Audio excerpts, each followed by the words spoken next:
Okay, so here we are with the Alder archive, and we've just uploaded some samples, and I put it in a new collection called Samples for Darlene and Francis. And it's Okay. asking us every single time you add a new record, it's asking you, okay, number one, where do you want to put it?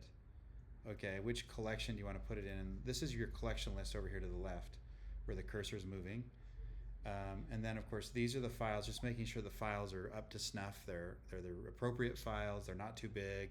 They're not broken. Stuff like that. And then it always asks, do you want to assign record properties to this entire batch now or do it later? I'm going to tell you what it is doing, so you're aware of what that is. This is like extraneous data about your files. So you could say, let's attach these to these people in Family Search. Let's call these would be, in this case, they're documents.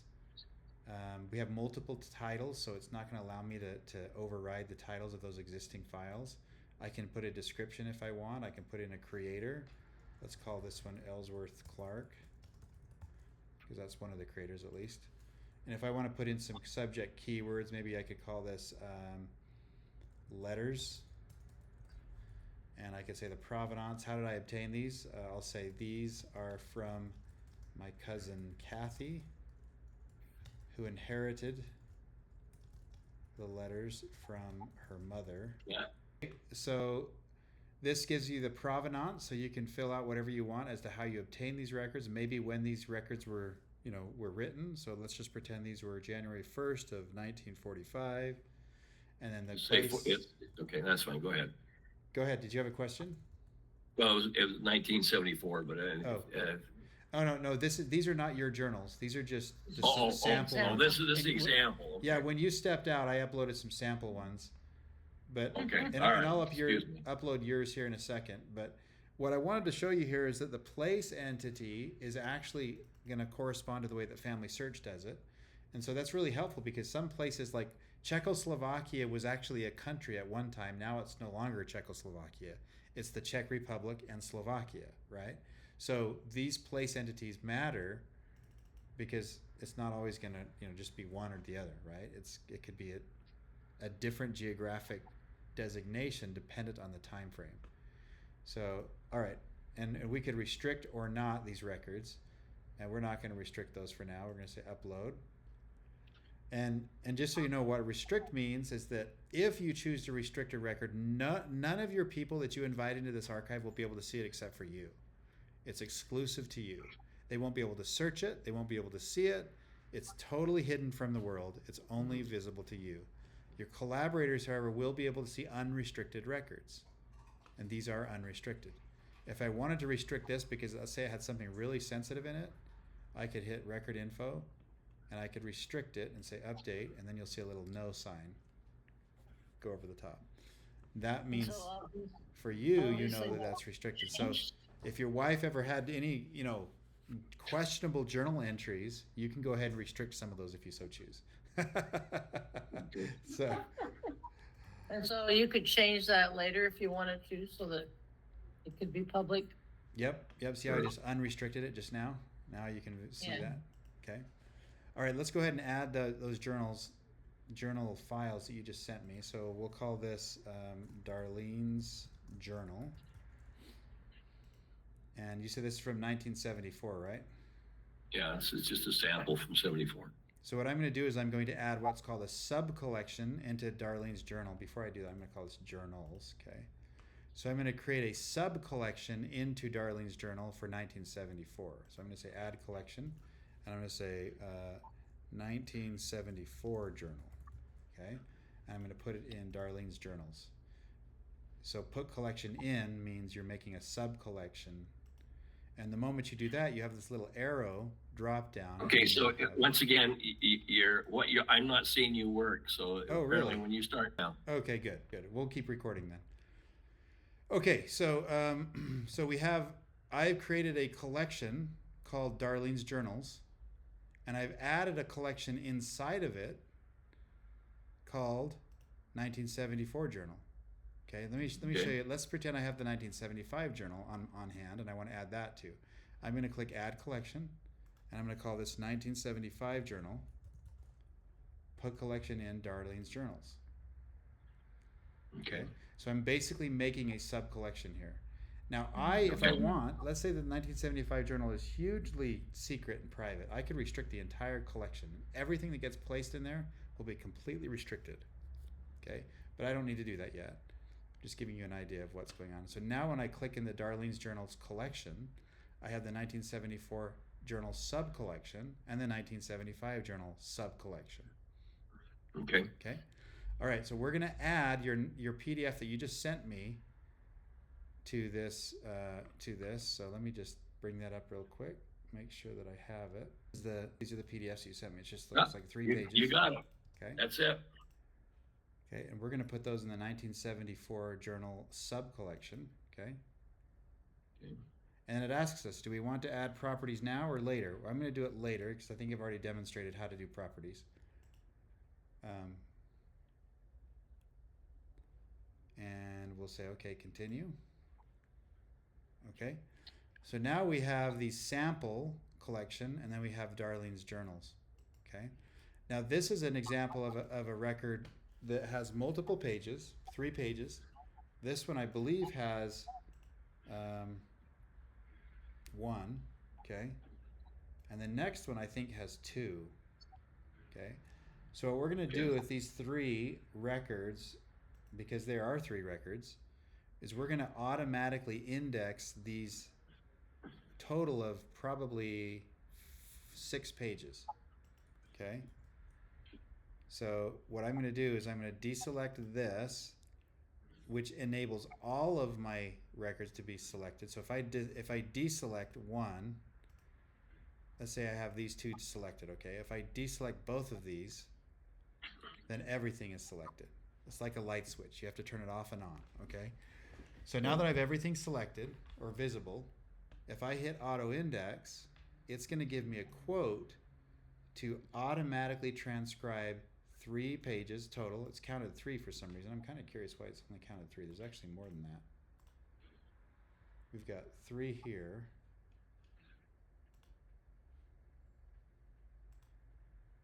And we've got 1 here.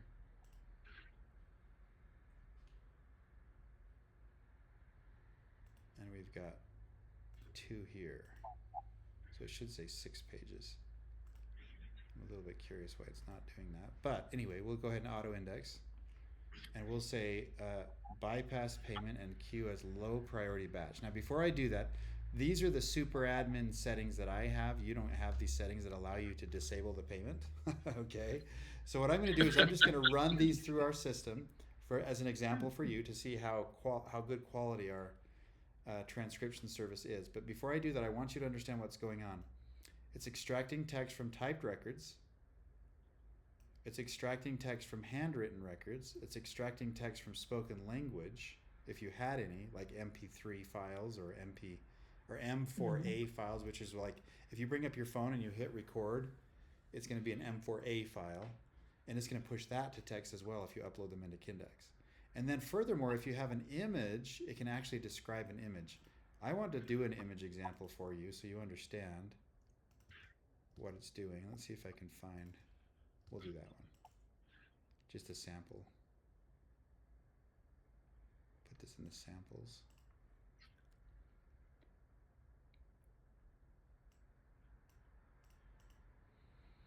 Okay, so now we have an image as well. So, okay, again, I'm going to hit auto index. And I'm going to say, okay, let's go ahead and queue up everything as a high priority.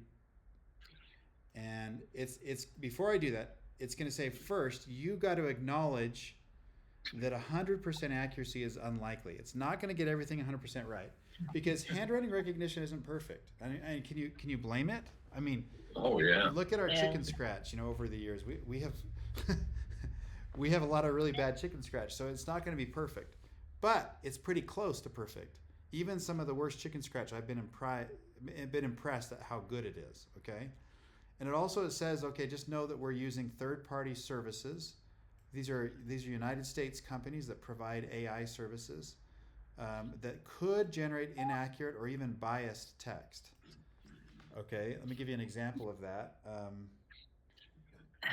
we ran a record that was like it was an old historic document, and the service that we were using at the time was a little bit biased in favor of race, like racial social justice causes.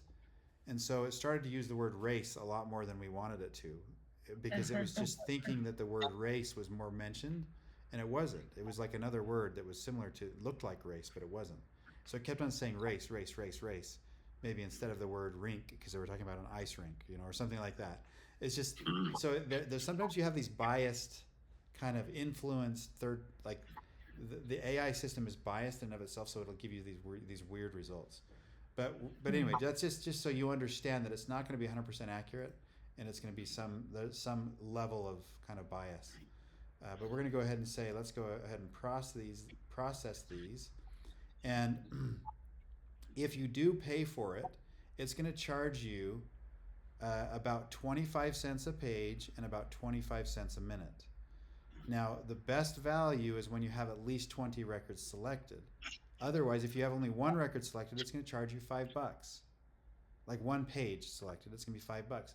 7 pages, it's going to be $5. 19 pages, $5. 21 pages, $5.25. Does that make sense? So we have to charge you a minimal fee of $5, but once you get beyond 20 is when you're going to start getting your money's worth. Okay? So don't ever run less than 20 if you can help it. All right, we're going to go ahead and run those. And it says, okay, 4 records are now being auto-indexed. Once finished, a receipt of your transaction will be sent via email. So we've got 4 records here. And it says this check icon is going to be applied to all records that have been auto-indexed, advancing their transcription status to in progress. And so basically what we're inviting you to do from that point is to correct mistaken transcriptions and misspelled names, to improve all image descriptions, and then select complete once it's been human vetted, which would enable you to share this with the rest of the world if you so choose, okay? And then last, you can add extraneous information. Like you could say, I got this letter from mom's bookshelf, number 3, right? or the bookshelf downstairs in the green room, right? Whatever you want, okay? You can add that excess information. So let's see how we're doing. Still working on it.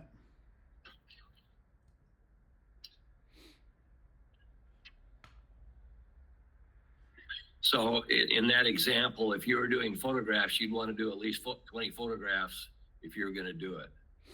Yeah, at least 20. And it doesn't matter, photos, letters, anything, at least 20. Just remember, it does it by page and it does it by minute. You want to do at least 20 minutes or at least 20 pages or maybe 10 pages in 10 minutes. Just do at least 20, blocks of 20, okay, at least.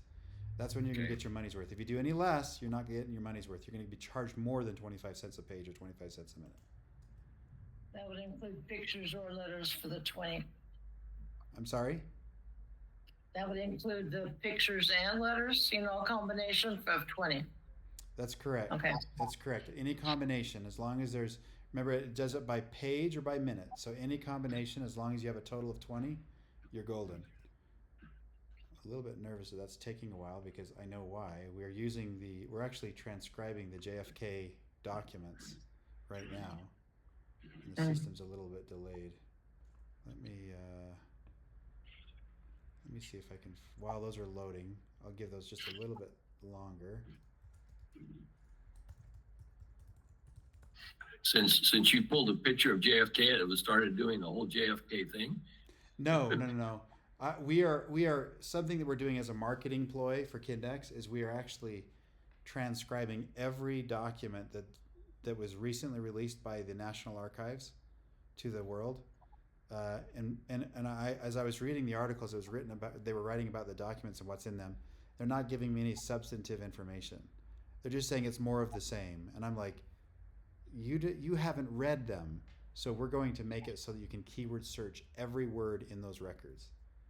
And so we're running those right now.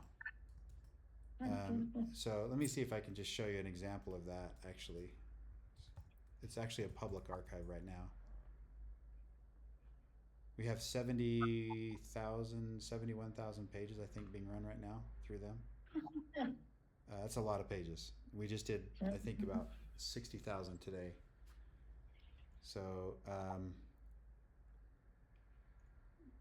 we can search for Oswald, right? And now every single top secret document that they're finally releasing that has the word Oswald in it is visible. Okay, so I don't know why. I think that the reason why this is not going is because can we block that and just get a picture of your grandfather or put him in there or something like that? Yeah, well, let me try one. Let me try a different one and try a different queue it up differently. I might have one actually. Yeah, there's one. Oh, there's me right there. Okay, we're gonna go ahead and add that one.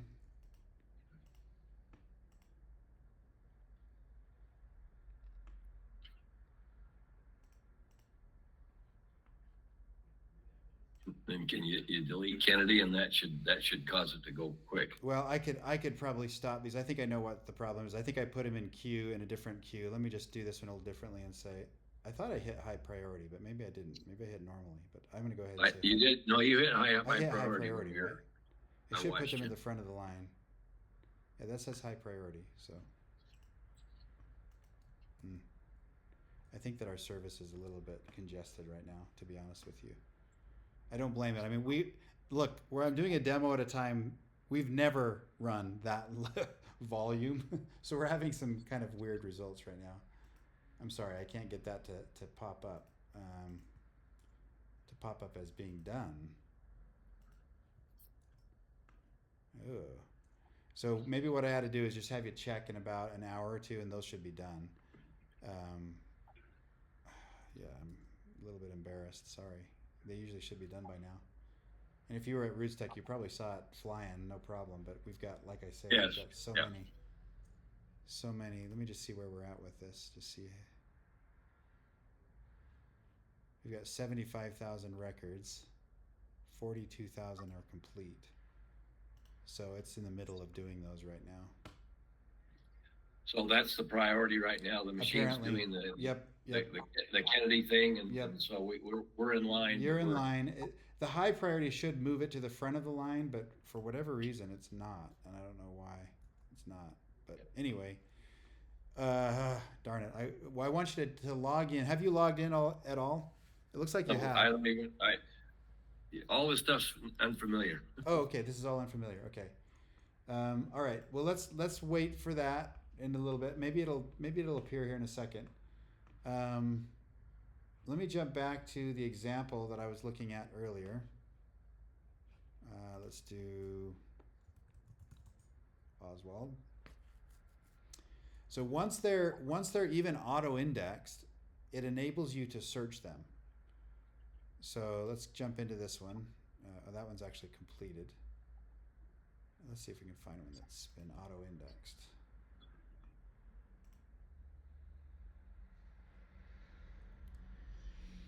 And so the text in and of itself becomes searchable, but it's not human vetted. So it's sort of this subpar status. We want a human to review this and say, this is what's going on. So here's, a particular document that talks about Caracas, and you can go ahead and review it and say, yeah, that looks good, complete, and say save. I'm not going to do that because we'd like to human vet that. But the important thing for you to know is that a few things are happening beyond just the transcription, and that is that the names, places, and dates are being indexed, and so they're going to be populated into a giant page or indexed list of names, places, and dates. So if I go to the home page of this JFK assortment of records, and I go to places, then we have Caracas, right? That was mentioned. So all the Caracas mentions are going to show up. And we had Miami also mentioned. Okay. And there's all the Miami places mentioned. Okay. So I can click on Miami Beach, right? And see all the mentions of Miami Beach in the JFK records automatically. And so it's not just transcribing, it's also indexing. It's creating massive indexed lists of persons, places, dates, events, etc. So let's look at any other person you know of related to the JFK assassination, other than Lee Harvey Oswald. No. Can you think of anybody? Well, His wife. His wife. Now, well, I can. I don't know whether it's worth our time to continue to work with that part of it at this point. So what the next step would be it's done. for us? They're done. Okay. Here we go. Right. Sorry, it just took a while. Can I continue with this? Yes. Okay, sorry. We were waiting on this to get done. Okay, so I'm here in the journal, and here we got May 17th, 1974. I, Darlene Jean Belknap, Alder, at this time of my life, wish to begin a journal in my life and my family's life. I feel very badly for not having written many important things down prior to this that have occurred in my life. So I want to begin, and at this point also digress to several important days before they are lost forever in the confines of my memory.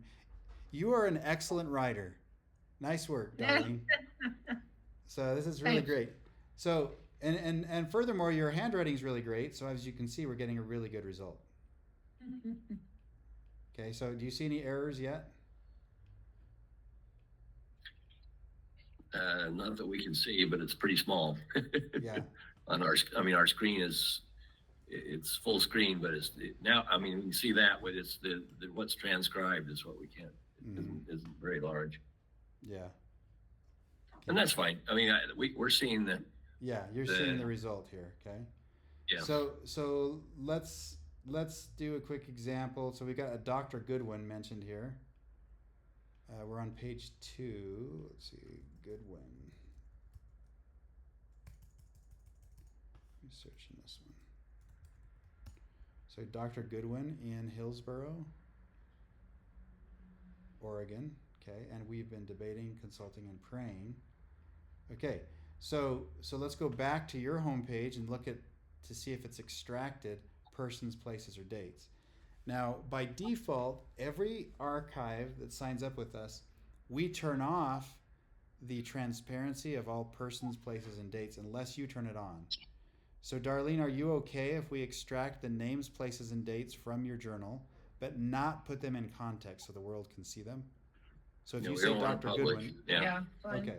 So I'm going to go ahead and do that. I'm going to go to your homepage and I'm going to turn on persons, places, dates, events, and subjects, okay? And if I hit refresh, now we have the list of all persons. We had a Goodwin, right? Let's see if Goodwin shows up. There it is, a Goodwin.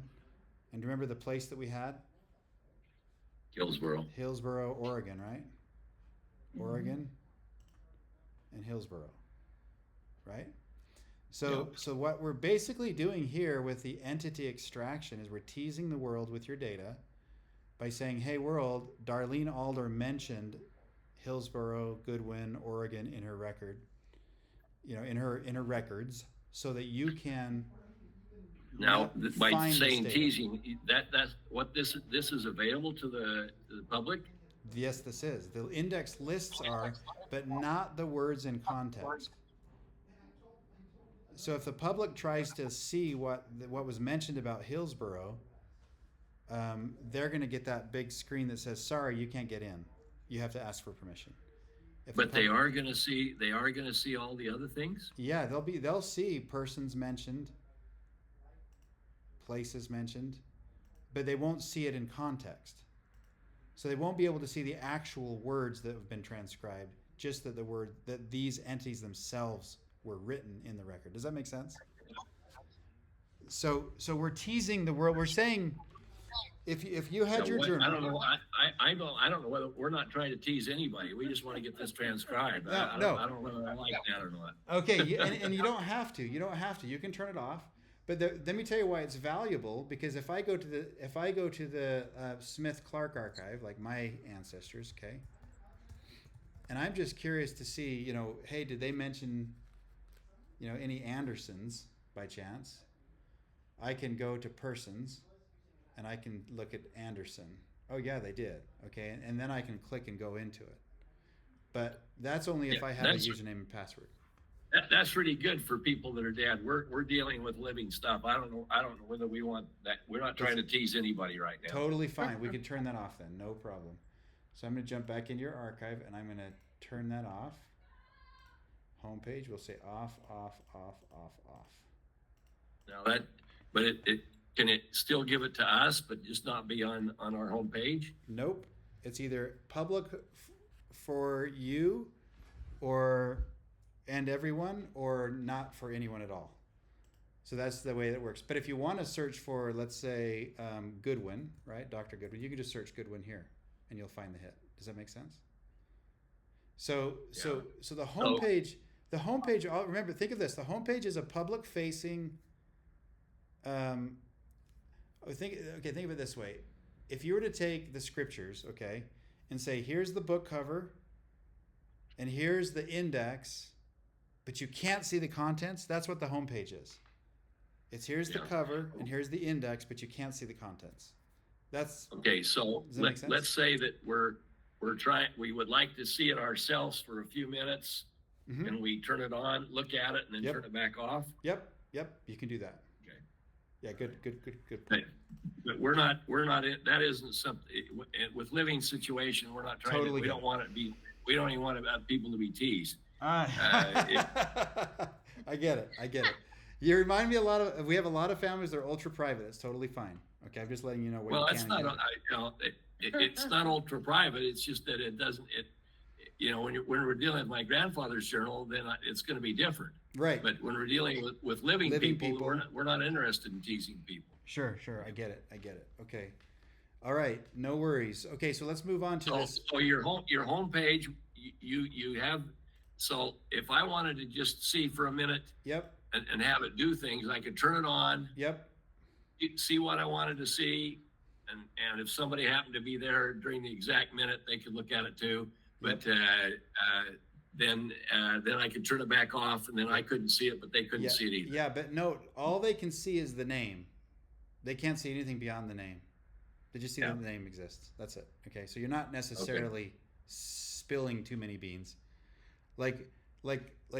So if Darlene said something about a granddaughter, the name will exist for just a second and then it'll disappear. Okay, so you can choose that.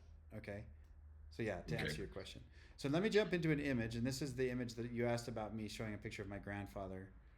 Okay, now it's going to describe the image. So this one says the image shows a gathering of people, including an elderly man and woman sitting in lawn chairs surrounded by children and adults. Setting appears to be a casual outdoor event, possibly a family gathering or picnic. Okay, and I could say Kimball Clark is the brown-haired boy in the center looking at the camera. Okay, that's me right there. Okay, and I'll say complete, save. And if I know who the elderly man is, I'm going to say including Ellsworth M. Clark and his wife, Dorothy Smith. Okay, so what I'm doing is I'm replacing nouns with proper nouns on purpose, so that when I say save, I can search for Ellsworth. Also, then it can be searched. Yeah. Okay. Right. So the text to the right of any record is what's going to be searched. Now I have a hit for Ellsworth. You gather that? Mm-hmm. Okay. So now let's go on. Let's see some other results. So we had some other examples here. We had in this example we had handwriting that was not cursive, and then this one we had handwriting that was typed. And you see how it's broken it up by page. That's helpful. So personal letter. This has a description at the beginning, and then it says thank you for your nice card. Haviland and Laupita and family. I think that's Laupita. Or is that an L? I'm not sure. Maybe I'll say Laupita. I can't really tell on that one. And then it says the family of Christopher Harrison acknowledges with grateful appreciation your kind expression of sympathy. Great. Okay, we'll say complete, save. move on to the next. And then this one, of course, didn't recognize it as JFK. It just says a photograph of a man in a suit with smiling expression. Now, the AI is probably programmed to be neutral about when it comes to image descriptions because they don't want to freak people out. Does that make sense? So if you happen to know who this is, we say of President Kennedy.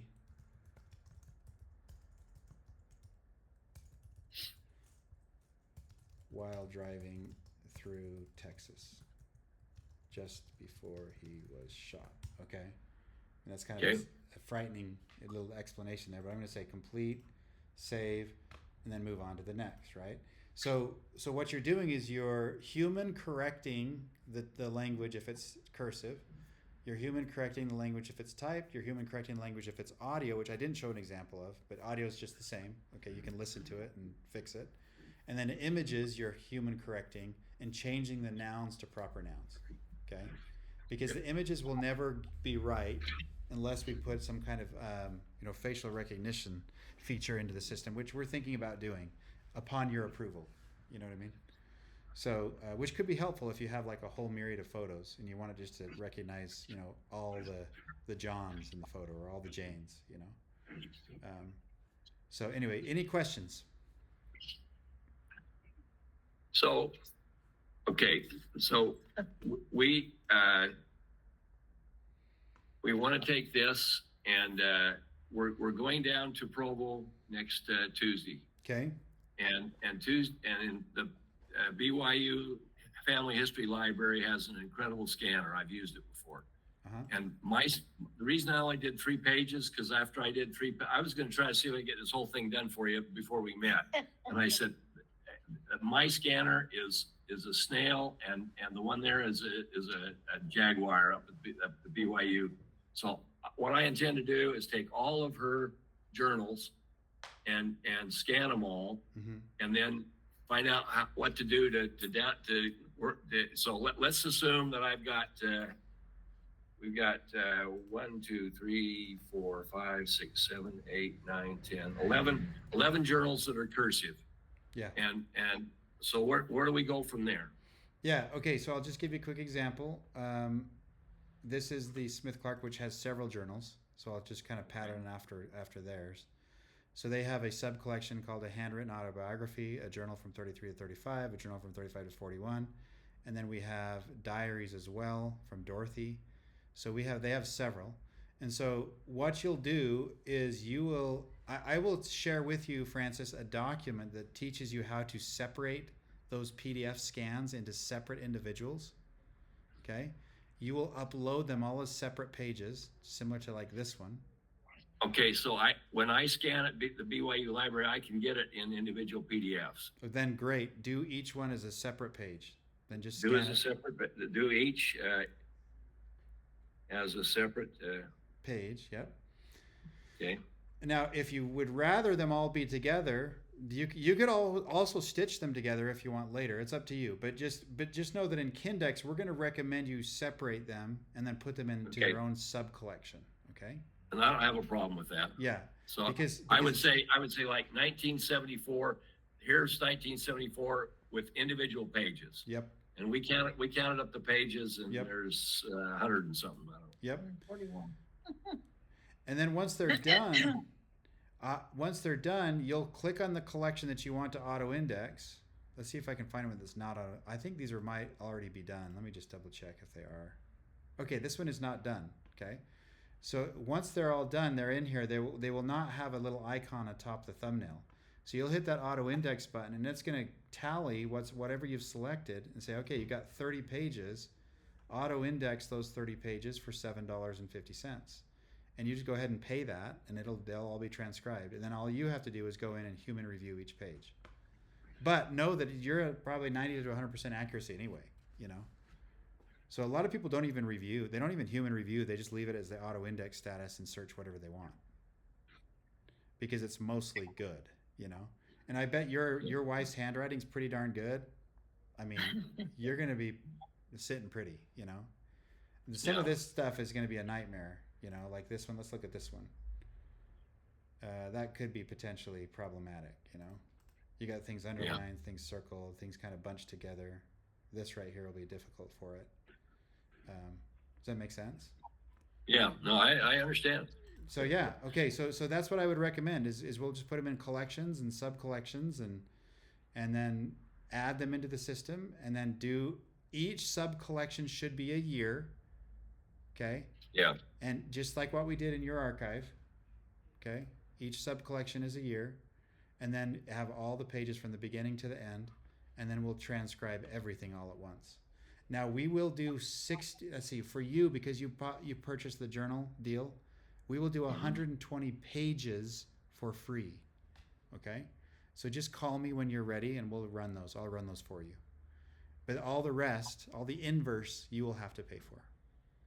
Okay. But that's not going to be too bad because think about it. You're talking. You say about 10 journals, and there's what 100 pages in those. Would you guess? No, there's probably a little less. more, some less, some more. Okay, let's just suppose there are 100 pages. Let's do some math real quick. Now, when we say pages, are we talking sheets? Sheets. Okay, so Yeah. we're going to say 200 pages then. 200 pages because they're front and back, right? Both sides. Times No, 10. we counted each side as a page. Oh, okay, so then No, 100. it's like- Okay. Yeah, 140. Okay, we'll say 100, 100. 100. How about that? 140 pages times, whoops, 140 times 10 equals, so we got 1,400 pages times 0.25, $350 to transcribe over 1,000 pages. Ah, That's going to be your cost. Now, if you think about the time that it would take to do that manually, that's actually a really cheap deal. Okay, Yeah. but Oh, you're yeah. going to get Just a No, little. I'm saying that is, I know what kind of a value that is. yeah, it's That's a tremendous value. But then you're going to get 120 sheets for free. So let's do 1,400 minus 120, 1,280 times 0.25, $320. So you're going to be saving $30. But hey, that's still it's a phenomenal rate. So 1,400 pages for $320. Yes. It's not Yeah. bad. So anyway, that, and then of course once it's all transcribed, then the next question is well now what? Well, you can search whatever you want. You can extract text, you can copy paste, you can share certain pages with your family internally, like via text. If you wanted to blast it out to the world through social media, you could. And just that page will be available to the world. Just that page, no other. So I'll give you a quick example of that. Let's say that this is a really interesting page that I want to share to the world. It is complete. And this page is what would be shared to the world. The original download and the text from that page will be will be made available to the world. Okay, so let me see if I can give you. This is one that we've shared with our family. Yes, I did search the word Satan. So hold on a second. It'll make sense. Okay. Okay, so this is my grandma's record of Satan's booby traps, right? And I love this, and I share this with my family and extended family like crazy. So I say copy link, and then I share that via text or on Facebook, and then everybody can see the original and they can see the transcribed text. So this particular page becomes shared. Now, if you want to involve your family in this Kindex experience, okay, then I'd recommend you do it. If you trust them, okay? Hopefully you do. And when I say if you trust them, that means if you trust them, now they can't delete records, they can't delete collections, but if you can trust them with the data that they won't reveal it to the world because it is a private archive, okay? So they can't reveal it to the world. You're the only one that can, but if they wanted to, they could do that share link and they could take screen grabs and you know what I mean, that sort of stuff. So just be aware of that.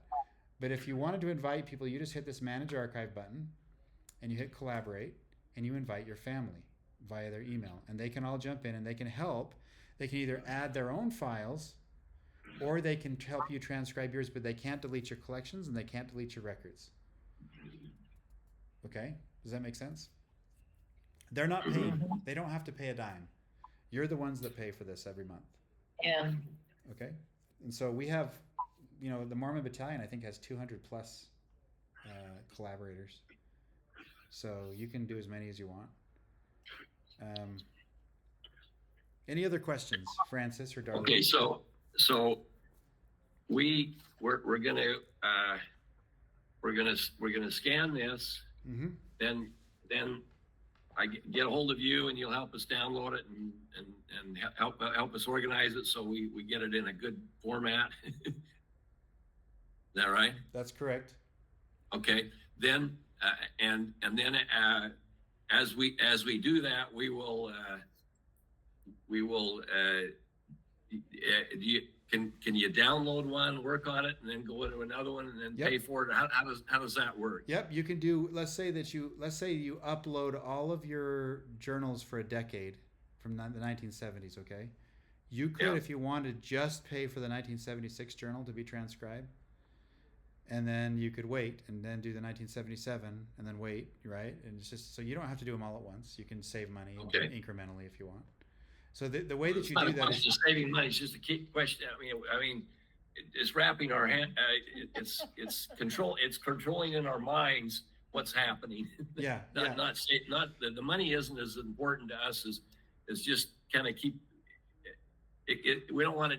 We want to do the elephant a bite at a time, and not try to have them all done all at once. Yeah, and in fact, what I'd recommend, Francis, is that when you're ready, call me and I will walk you through the process so much that you'll be able to understand how to do it yourself in time. We work with people all day, every day. We're here 9 to 6. I do demos all the time. So I'm happy to walk you through the process and do another screen share like this and just help you get to the end. Okay? Okay. All right. So let's assume now we've got all 10 journals done. We've gone through and reviewed the things. Felt like we've double checked the handwriting, and we're all set. And now you said there's a monthly fee. Tell me about that. Okay, the monthly fee right now in your system, your subscription is $10 a month. You'll be charged $10 a month. Probably for the next 3 to 6 months, that will increase to $25 a month soon enough. Those of you who got in at Roots Tech at $10 a month are going to get a nice deal for a while. We have to increase our rates to a higher rate because if we don't, we're not going to be in business much longer because it's very expensive to build this kind of software. So that's just the reality. So just expect that rate to go up to about $25 a month. And then your costs to transcribe will always be in addition to your monthly subscription. Let's suppose that you don't want to pay the monthly subscription anymore because you feel it's just too expensive. Then you can always downgrade to the collaborator status, and that will put your archive on kind of this hiatus or like obsolete status. You can't engage with it anymore, but you could reactivate your archive if you wanted at a later time. So you could hit this button and downgrade to a collaborator status, but it also gives us the power to delete it if we so choose, particularly if it's a massive amount of data that we're storing for you. Sure. So just be aware of that. Now, I would recommend the goal of this archive is not to just do the minimum. The goal is to throw in as much as you can from your family. Scrapbooks, photos, audio files, and invite your family to augment it too, so that your $25 a month when that day comes will be well worth it. Because then you have this robust, rich archive that's keyword searchable and shareable with the rest of the world, right? So that's just the reality of Kindex. We are a for-profit company. We're not like the church that has endless funds to be in the red every month. Okay? How would you do a scrapbook? Yeah, scrapbooks, you simply add them just like you're doing a journal, and you say transcribe, and it'll transcribe the best that it can do. I'll give you an example of a scrapbook and what it's doing. So here's one.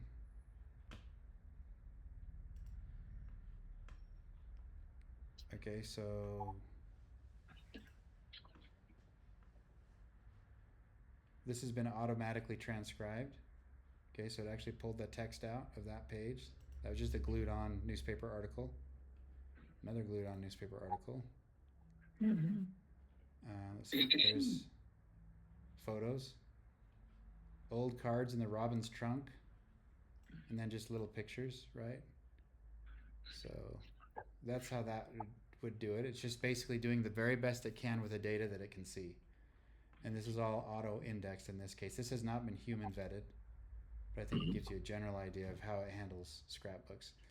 What I'd recommend actually with scrapbooks when you human vet them is you do what we call an image button. So if I, like for example, this says old cards in the robin's trunk, I'd probably do this.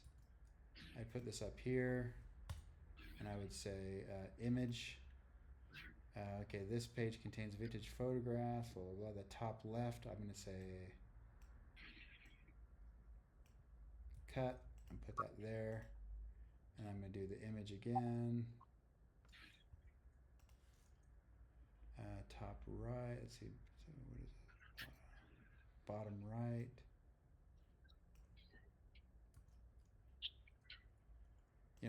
You put in the appropriate places where they belong, and then and so the images basically represent descriptions about each image. And then instead of just having this general statement, and then of course I'd explain these people if you know who they are, any further detail. Okay. So scrapbooks are a little bit clunky, but what we're trying to do is we're trying to give you a way to separate images from text. So like this is text on the page, this is an image description. Does that make sense? So that's what that image button is for. So there's a lot of nice little settings, like what do you do when people strike through text, which I'm sure, Darlene, in your journal, you struck through some text and then written above it at times. So that's like a thing you do. If you have multiple pages, you do a page break, stuff like that. She has several scrapbooks that it would be something that might be interesting, to do, because you could show the image of the scrapbook page, and then over in the content over there, you could say what it's all about. Then it becomes searchable, and then people can look at the scrapbook page. So that has some value too. Yeah, precisely. And so this was built with scrapbooks in mind. That's why we have that image button. So you can have image 1, 2, and 3, and you can describe stuff in addition to your text. Does that make sense?